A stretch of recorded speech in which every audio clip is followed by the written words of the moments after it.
स्वागत है आप सभी का एक बार फिर। मैं हूं सौरभ शर्मा। कश्मीर में आतंक का खेल कौन खेल रहा है, हिंदुस्तान की जन्नत को कौन जला रहा है, इन सवालों के जवाब सबको पता है, आपको भी मालूम है। लेकिन दिल्ली की जामा मस्जिद के शाही इमाम सैयद अहमद बुखारी ने कश्मीर में अमन और शांति लाने की कोशिशों के नाम पर पाकिस्तान के प्रधानमंत्री नवाज शरीफ को चिट्ठी लिखी है। इमाम बुखारी ने पाकिस्तान के प्रधानमंत्री से यह गुजारिश की है कि वो कश्मीर में बैठे हिंदुस्तान के गद्दारों को समझाएं। पाकिस्तान के प्रधानमंत्री शाही इमाम ने तो यह तक कह डाला कि सरकार इजाजत दे तो वो पाकिस्तान जाकर वहां बातचीत करने के लिए तैयार हैं। सवाल यह है कि आतंकियों को पालने वाले क्या कश्मीर में शांति लाएंगे? सवाल यह भी है कि अमरनाथ यात्रियों पर हमले पर चुप्पी रखने वाले इमाम बुखारी अचानक पाकिस्तान से यह कैसी यारी की कोशिश में है?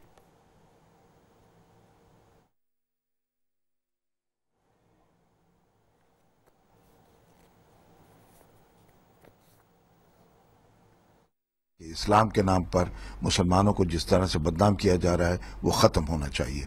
बल्कि मैंने इसी को देखते हुए नवाज शरीफ साहब को ख़त लिखा कि वो अपने मनसब का और अपने इख्तियारात का इस्तेमाल करते हुए कश्मीर के जो हुर्रियत रहनुमा हैं उनसे बातचीत करें।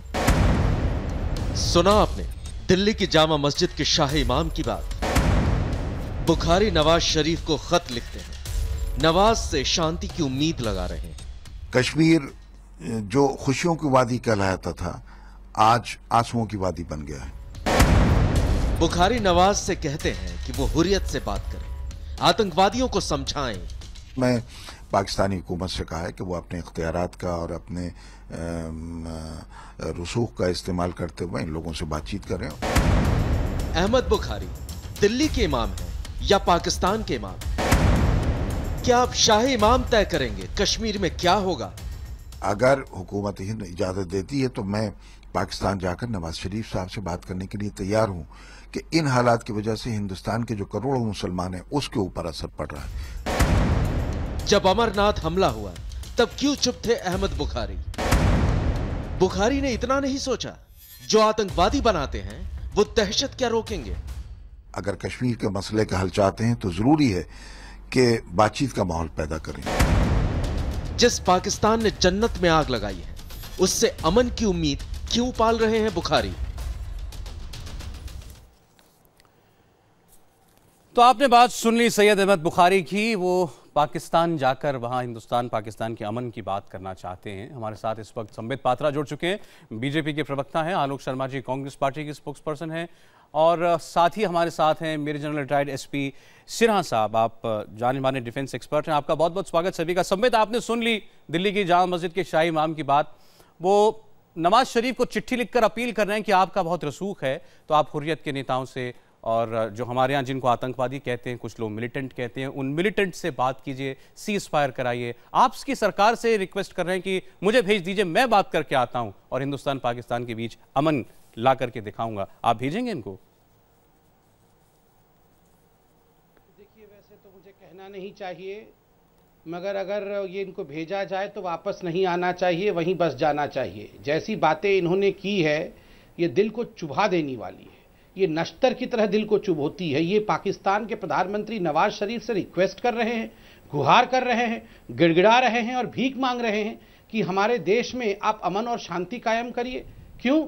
ये हिंदुस्तान के प्रधानमंत्री को चिट्ठी लिख सकते थे, हिंदुस्तान के किसी भी मंत्री को चिट्ठी लिख सकते थे। हिंदुस्तान पे इनको भरोसा नहीं है।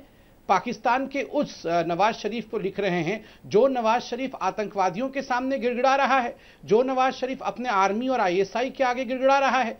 वो नवाज शरीफ जो बुरहान वानी को आतंकी बुरहान वानी है, उस बुरहान वानी को संयुक्त राष्ट्र में जाकर हीरो कहने का संज्ञान देता है। उस बुरहान वानी के चरणों में जिस प्रकार का महिमा मंडन जामा मस्जिद के शाही इमाम कर रहे हैं, ना केवल ये निंदनीय है अपितु मुझे तो लगता है शाही इमाम ने आज पूरी तरह से अपने आप को एक्सपोज कर दिया है। जी, ये सवाल ये है कि ये नवाज शरीफ से अपील कर रहे हैं कि नवाज शरीफ अपने रसूख का इस्तेमाल करें। पहले तो इनकी बात नवाज शरीफ सुनेंगे, यही बात गलत है, उनकी दिल्ली में कोई बात नहीं सुनता। फिर नवाज शरीफ किसी को समझा पाएंगे, ये भी अपने आप में मुगालता है, क्योंकि सब जानते हैं जो कुछ भी कश्मीर में हो रहा है, जितनी दहशतगर्दी हो रही है, उसके पीछे पाकिस्तान की आर्मी है और बरसों दशकों पुराना चला रहा एक एजेंडा है। सौरभ जी, मैं इससे थोड़ा भिन्न मत रखता हूं। जी जी सौरभ जी, आपने जो कहा कि दिल्ली, आपने बिल्कुल सही कहा कि ये जो इमाम बुखारी हैं इनकी बात दिल्ली में कोई नहीं सुनता, खुद मुसलमान कौम इनकी बात नहीं सुनता है, तो ये नवाज शरीफ क्या सुनेंगे? अरे नवाज शरीफ ऐसे ही लोगों का इंतजार कर रहे हैं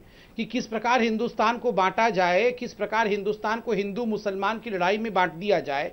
और जब इमाम बुखारी कहते हैं कि नवाज शरीफ के ऊपर डिपेंड करता है कि हिंदुस्तान मुसलमानों का रसूख हिंदुस्तान में कैसा रहेगा, अरे ये नवाज शरीफ कौन है तय करने वाला कि हिंदुस्तान में हिंदुस्तान के मुसलमानों का रसूख क्या होगा? सैकड़ों वर्ष से हिंदू मुसलमान यहां साथ रहते हैं, जितने मुसलमान पाकिस्तान में नहीं हैं उससे ज्यादा मुसलमान हिंदुस्तान में हैं, बल्कि हम सिखा देंगे पाकिस्तान को कि हिंदू और मुसलमान का भाईचारा क्या होता है। वहां तो माइनॉरिटीज को मार दिया जाता है, यहां गले से गले मिलाकर, कंधे से कंधे मिलाकर हम रहते हैं। इसलिए ये गलत बात है कि नवाज शरीफ इनको सीरियसली नहीं लेंगे। जी, लेकिन आलोक शर्मा, मैं आपसे जरूर आज पूछना चाहता हूं कि भारत का एक स्टैंड है और उस स्टैंड में आपकी पार्टी के भी बहुत से लोगों का समर्थन है कि आतंक पहले बंद होना चाहिए और फिर हम बातचीत करेंगे। यह भारत की सरकार का रुख है। अब एक आवाज यहां से उठती है, इस आवाज की बहुत ज्यादा अहमियत तो नहीं, लेकिन यह इसलिए जरूर है कि इसको पाकिस्तान में प्रोपेगेंडा के तौर पर इस्तेमाल किया जाएगा। यह पाकिस्तान के टीवी चैनलों में जरूर बताया जाएगा कि दिल्ली के शाही इमाम जो हैं उन्होंने कत्लो गारत बंद करने के लिए पाकिस्तान से अपील की है कि पाकिस्तान ये खत्म कर सकता है, उसका इंफ्लुएंस है। अब आप बताइए ऐसे लोगों की किन शब्दों में निंदा करनी चाहिए या करनी भी चाहिए कि नहीं? देखिए, मैं समझता हूं पूरी तरह से कठोर शब्दों में निंदा होनी चाहिए। पाकिस्तान के प्रधानमंत्री से हम किसी भी तरह की अपेक्षा नहीं कर सकते हैं कि वो यहाँ पर आकर अमन शांति की कोई बात करेंगे। अगर बुखारी साहब को कोई भी बात करनी है, वो हमारे देश के प्रधानमंत्री हैं, उनसे बात करें, गृह मंत्री हैं, उनसे बात करें, जम्मू कश्मीर की मुख्यमंत्री हैं, उनसे बात करें। यहाँ से आप उठकर वहाँ जाएंगे और मुझे भेज दीजिए और मैं ठीक कर दूंगा, ये बिल्कुल किसी भी रूप में स्वीकार्य नहीं है। मैं समझता हूं कि लेकिन दिक्कत यहां पर आ रही है कि मुफ्ती साहब ने तो जिस मंच पर मोदी साहब बैठे थे वहीं से कहा था कि हम पाकिस्तान के शुक्रगुजार हैं कि पाकिस्तान ने यहां पर शांति से हमारे चुनाव करा दिए हैं। वो महबूबा मुफ्ती जिनको अटल जी ने अपने मंच से उतार दिया था, आज उन्हीं के साथ सरकार चल रही है। वो आज चिट्ठी लिख रहे हैं जाने की। आलोक शर्मा, आज वही महबूबा मुफ्ती बार बार लगातार तारीफ कर रही है ना प्रधानमंत्री मोदी की कि इस समस्या को कोई सुलझा सकता है तो वो मोदी है। वो बार बार राजनाथ सिंह की तारीफ करती है ना। सर, महबूबा मुफ्ती के एक एमएलए के ड्राइवर आज पकड़े भी गए अमरनाथ यात्रा में, वो भी बता दीजिए। आपका इशारा क्या है? क्या इशारा आपका? मेरा कोई इशारा नहीं है, मैं जो कह रहा हूँ स्पष्ट कह रहा हूँ। अब बुखारी साहब का कोई स्थान नहीं है पाकिस्तान और भारत की डिप्लोमेसी में, लेकिन समस्या यह है कि पिछले 2-3 साल से जो हो रहा है, बीजेपी की सरकार आने के बाद एक वरिष्ठ पत्रकार हाफिज सईद से मिलकर आए थे, आज तो हम कड़े शब्दों में निंदा कर रहे हैं। वो वरिष्ठ पत्रकार आरएसएस की बैकिंग लेके गए थे कि साहब मैं ही हाफिज सईद से बात कर लेता हूं। वो फिर तमाम चैनलों में बैठकर उन्होंने पूरा भाषण भी दिया, किसी ने निंदा नहीं की उसकी। मैं समझता हूं कि शांति से जम्मू कश्मीर को किस तरह से शांति से सुलझाया जाए उस दिशा में काम होने चाहिए। बुखारी साहब की ना दिल्ली में कोई वक्त मैं समझता हूं कि वो जम्मू कश्मीर की समस्या में कोई अपना योगदान दे सकते हैं, और अगर उनका योगदान है तो हमारी सरकार से बात लेकिन उनकी मंशा समझिए, इसके पीछे उनकी मंशा भारत और पाकिस्तान के बीच अमन कम है, उनकी अपनी मुस्लिम पॉलिटिक्स बढ़ाने की मंशा ज्यादा है। संबित, देखिए, मुझे लगता था कि आज कांग्रेस और बीजेपी की तू-तू मैं नहीं होनी चाहिए थी। आज कांग्रेस और बीजेपी और सभी को मिलकर इमाम बुखारी को आईना दिखाने की आवश्यकता थी। मगर जिस प्रकार कस्टमरी तरीके से एक बस पहले तो इमाम बुखारी जी को खराब कह दिया गया और उसके बाद बीजेपी के ऊपर कांग्रेस का प्रहार आरंभ हो गया, मुझे तो ये शक होता है कि कहीं कांग्रेस भी इमाम बुखारी को कहीं ना कहीं बचाने की कोशिश तो नहीं कर रही है। ये ठीक उसी प्रकार है जैसे मणिशंकर अय्यर भी जाके गिलानी के साथ गलबैयां करके ठहाके लगा रहे थे। ये ठीक उसी प्रकार है जैसे संदीप दीक्षित भी इंडिया की आर्मी को सड़क के गुंडे कह रहे थे। ये ठीक उसी प्रकार है जैसे सलमान सोच भी आज से 4 दिन पहले कह रहे थे कि काश की बुरहान वानी जिंदा होता तो मैं उसका पुल बनाता और पाकिस्तान चले जाता बात करने के लिए। तो सैफुद्दीन सोज और इमाम बुखारी, इन दोनों की बात में मुझे कोई फर्क नजर नहीं आता है, दोनों एक ही भाषा कह रहे हैं। मैं इतना ही कहना चाहता हूं, आज हमको एक हो जाना चाहिए। ये पाकिस्तान हो चाहे इमाम बुखारी हो, ये मुसलमान राजनीति करने के कारण से ये हिंदू मुसलमानों के बीच में एक खाई बना के पाकिस्तान को बेनिफिट देना चाहते हैं। पाकिस्तान को इससे ऑक्सीजन मिल रहा है, हमें किसी भी कीमत पे पाकिस्तान को ऑक्सीजन नहीं देना है। ठीक है, ठीक है। अच्छा, आप शबनम लोन भी हमारे साथ जुड़ चुकी हैं और जनरल साहब भी हैं स्टूडियो में। शबनम लोन, स्वागत है आपका। आज थोड़ा सा आपकी शायद कहीं मसरूफियत थी, आप देर हो गई आपको थोड़ी। बात ये हो रही है दिल्ली की जामा मस्जिद के शाही इमाम जो हैं उन्होंने नवाज शरीफ को चिट्ठी लिखकर कश्मीर में अमन लाने की अपील की। उन्होंने कहा कि आपकी बहुत सुनते हैं हुर्रियत वाले, आपकी बहुत सुनते हैं मिलिटेंट, यानी जिन्हें हम आतंकवादी कहते हैं, उनसे कहिए कि सीज फायर कर दें तो कश्मीर में अमन चैन आ जाएगा। क्या नवाज शरीफ में इतनी हैसियत है कि वो ये कर सकते हैं? और क्या नवाज शरीफ की ऐसी मंशा है, नीयत है कि वो ये करना चाहेंगे? जी थोड़ी हैरान हूं मैं, उन्होंने ऐसा कहा है। लेकिन अगर शाही इमाम को ये फैसला करना है, क्या इस मुल्क की रजामंदी है? क्या उन्होंने प्राइम मिनिस्टर नरेंद्र मोदी साहब से इजाज़त ली है ये स्टेटमेंट देने के लिए? एक। दूसरा, अगर हम ये ले लें जो चीफ मिनिस्टर साहिबा ने आज कहा कि इसमें चाइना इन्वॉल्व है, फिर तो और प्रॉब्लम है।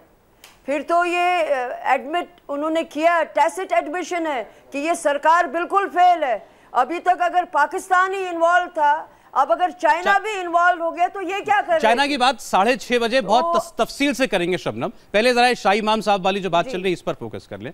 मैं वो 7:30 बजे माफ कीजिएगा, 7:30 बजे उस पर बात करेंगे। थोड़ा शाही इमाम की मजम्मत तो करिए। हाँ नहीं, मैं तो आपसे ये पूछना चाह रहा था, आप भी दिल्ली में ही रहती हैं, शाही इमाम को आप भी जानती हैं, टीवी पर तो देखा ही होगा आपने।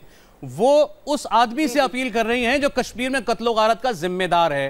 पाकिस्तान से आतंकवादी आते हैं और कश्मीर में आकर कत्लेआम मचाते हैं। वो पाकिस्तानी थे जिन्होंने अमरनाथ यात्रियों के ऊपर गोलियां चलाई और रोज तकरीबन रोज ऐसे आतंकवादी कश्मीर में मारे जा रहे हैं। उस आदमी से अपील का मतलब क्या जो उस कत्लेआम का जिम्मेदार है? मेरा सवाल आपसे ये। जी आप थोड़े अनफेयर हो रहे हैं शाही इमाम से। इधर शाही इमाम ने भी वही किया जो मुफ्ती मोहम्मद सईद ने इलेक्शन जीतने के बाद किया जब वो मुख्यमंत्री बने। मुफ्ती मोहम्मद सईद ने क्या पाकिस्तान का शुक्रिया अदा नहीं किया बहैसियत चीफ मिनिस्टर? अब अगर शाही इमाम ने भी पाकिस्तान को कहा तो दोनों में क्या अंतर है? यही बात अभी कांग्रेस के आलोक शर्मा भी कह रहे थे। अनफेयर रहते हैं। संबित जवाब दीजिए, ये दो अनफेयर रहते हैं। नहीं वही मैंने कहा, बड़े अनफेयर रहते हैं आप लोग। ये हिपोक्रेसी होती है। अभी मेरे भाई संबित पात्रा बहुत जबरदस्त तकरीरें झाड़ेंगे, यहाँ के गयूर अवाम को धोखा देते हैं ये लोग। मुझे बोलने तो दीजिए, जबरदस्त पहले कैसे जबरदस्त बोल रही है? जबरदस्त हो जाने दीजिए फिर बोलिएगा। और शांति जबरदस्त हो जाने दीजिए फिर बोलिएगा। नंबर एक बिल्कुल सही कह रही हैं शबनम लोन ने इस बात को बिल्कुल, मैं इनसे सहमत नहीं होता हूं, बल्कि इस बात इन्होंने सही कहा है कि जो मुफ्ती साहब ने, अब मुफ्ती साहब यहाँ है नहीं, बट फिर भी मैं कहना चाहूंगा जो मुफ्ती साहब ने पहले कहा था कि हाँ पाकिस्तान के कुछ आतंकवादियों का धन्यवाद, वो गलत था। शाही इमाम भी गलत है। मैं एक बात पूछना चाहता हूँ, ये बार जो सुन लीजिए पहले सुन लीजिए, उसके बाद लड़ाई करिएगा। मैं तो आपके बीच में नहीं बोला, सुन लीजिए। मैं आपके साथ सहमत नहीं हूं, ये बहुत गहरी बात थी। जिन लोगों ने उनको मदद किया था, मिनिस्टर बच्ची, आप हर जगह, अरे आप सुप्रीम कोर्ट की वकील है, आप सुप्रीम कोर्ट में ऐसी लड़ती हैं क्या? सुप्रीम कोर्ट में ऐसी लड़ती हैं? अरे जज खड़े हैं, अभी आप मुझे बोलना है बोलने के लिए, मुझे बोलने दीजिए। अच्छा ट्रैक रिकॉर्ड है। अरे सुन लीजिए, जज है कि इस तरह से डॉक्टरी करते हैं क्या? तो नहीं है, देखिए जज खड़े हैं, आप ऐसे चिल्लाई जा रही हैं। अभी मुझे बोलने के लिए बोला गया है, मुझे जेरा करने दीजिए, उसके बाद आप चिल्लाएंगी। अरे बताइए, आप भी तो पाकिस्तान से बातचीत करना चाहती हैं। आप खुद बताइए, नवाज शरीफ आपको बोलेंगे अरे मेरी बहन शबनम तुम चुप हो जाओ, तो आप चुप हो जाएंगी? आप भी नवाज शरीफ की बात मानती हैं? अगर आप नवाज शरीफ की बात नहीं मानती हैं तो आप क्यों सोचती हैं कि बाकी लोग मानेंगे नवाज शरीफ की बात?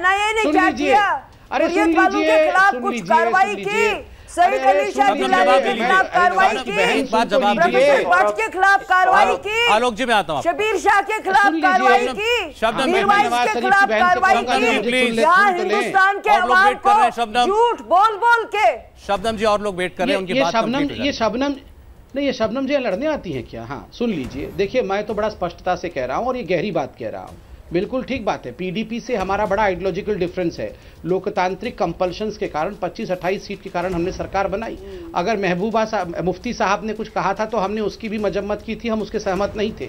आज शाही इमाम ने कहा, मैं एक बात क्लियरली पूछना चाहता हूं, ऐसा क्यों है कि जो मुस्लिम लीडर हैं वो आम मुसलमानों के भाव का कदर नहीं करते हैं। वो अपने खुद की राजनीति चमकाने के लिए अपने आप को पाकिस्तान के साथ खड़ा करने की कोशिश क्यों करते हैं? क्या शबनम जी भी अपने आप को पाकिस्तान के साथ खड़ा करके अपने आप को मुस्लिम लीडर प्रूव करने की कोशिश करेंगी? इस बात पे मैं कहूंगा जो लिबरल मुस्लिम्स हैं और जो आम मुस्लिम हैं, जो हमारे भाई हैं, जो हमारी बहन हैं, उन लोगों को खड़ा होना चाहिए और ऐसे मुस्लिम लीडर्स को रिजेक्ट कर देना चाहिए जो एक मुस्लिम भाव के कारण अपने आप को पाकिस्तान से जोड़ के देखते हैं। ये गलत बात है और शबनम जी की भी ये गलत बात है। पाकिस्तान के बहाने वो कभी पाकिस्तान की मजम्मत नहीं करती, मुसलमानों वो कभी पाकिस्तान के खिलाफ नहीं बोलती हैं। ये एक टोटका है क्या? सवाल ये पूछ रहे हैं संबित पात्रा। आलोक जी आपके पास आऊंगा, शबनम और जनरल साहब तक नहीं बोले आपके पास भी, लेकिन एक ब्रेक की मजबूरी है मेरी, बहुत जल्द चंद मिनटों में। दिल्ली की जामा मस्जिद की शाही इमाम सैयद अहमद बुखारी नवाज शरीफ को चिट्ठी लिखकर कश्मीर में अमन शांति कायम करने की अपील कर रहे हैं। जनरल एसपी सिन्हा भी हैं हमारे साथ। जनरल साहब, कश्मीर अब हम पाकिस्तान से अपील करेंगे? 70 साल से अपील ही किए हमने और हमारी अपील के बदले में हमें आतंकवादी मिलते थे, हमें मुंबई का हमला मिलता था। देखिए, पहली बात तो यह है कि जब हम कूटनीति की बात करते हैं तो मेरा अपना विश्वास है कि दुश्मन देशों के साथ स्पेशली एक प्लेटफॉर्म होना चाहिए जो प्लेटफॉर्म इंटरैक्ट करे और स्ट्रैटेजिक मैनूवर्स, चेसबोर्ड का जो स्ट्रैटेजिक मैनूवर्स होता है वो सिर्फ एक प्लेटफॉर्म करे। Too many cooks spoil the broth. यदि सभी लोग स्पेशलिस्ट हो जाएंगे तो फिर कहानी बिगड़ सकती है, पहली बात। दूसरी बात, स्ट्रैटेजी कौन डिसाइड करता है? केंद्रीय सरकार। जब उस सरकार के उस टीम के आप हिस्सा नहीं हैं, जब उसके इंट्रिकेसीज जो अंदरूनी मैनूवर्स है उसके बारे में आपको ज्ञान नहीं है, तो आप क्यों अपील कर रहे हैं पाकिस्तान से, पाकिस्तान पीएम से? तीसरी बात कि कूटनीति में पोजीशन ऑफ स्ट्रेंथ से बात करना चाहिए।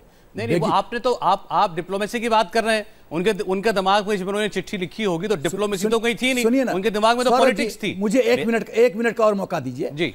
जब भी हम बात करें पोजीशन ऑफ स्ट्रेंथ से बात करना चाहिए। अब हम आते हैं बुखारी जी पे। पहली बात कि ये सेल्फ अपॉइंटेड शांति दूत कब से बन गए? किसने इनको ये शक्ति दी, ये प्रिविलेज दिया कि आप पाकिस्तान के प्रधानमंत्री को ये चिट्ठी लिखें? दूसरी बात कि इनकी ट्रैक रिकॉर्ड भी देखने की जरूरत है कि इस टाइम ये वक्तव्य क्यों दिया जा रहा है जी। उसके बाद मैं ये कहना चाहता हूं कि यदि इनकी इंटेंशन सचमुच में सही है जी, तो जितना यहां विद्रोह हुआ है, जितने आतंकवादी एक धर्म के हुए हैं, उसके खिलाफ क्यों, क्या इनका योगदान रहा है? मैं आपको बताता हूं उस पे क्या इन्होंने टिप्पणी की है। और एक चीज और, अपनी चिट्ठी में ये भी लिखा है जनरल साहब, उन्होंने अपनी, ये बाकी मेहमानों को भी सुनना जरूरी है, उन्होंने अपनी चिट्ठी में ये भी लिखा है कि जब भारत और पाकिस्तान के बीच तनाव होता है, हिंदुस्तान के मुसलमानों पर उसका सीधा प्रभाव पड़ता है। आगे वो ये भी कहते हैं कि इन दिनों भारत के मुसलमान वैसे ही बड़ी परेशानी के दौर से गुजर रहे हैं। क्या कहना चाहते हैं आखिर बुखारी जो इमाम हैं दिल्ली की शाही मस्जिद के, किस हैसियत से पहले वो ये अपील कर रहे हैं और किस मंशा से ये सारी बातें नवाज शरीफ को लिख रहे हैं, ये बात है। और ब्रेक के बाद मुख्यमंत्री महबूबा मुफ्ती के एक बड़े बयान की भी बात होगी कि जम्मू कश्मीर में गड़बड़ी के लिए चीन का नाम पहली बार लिया गया। इस ब्रेक के बाद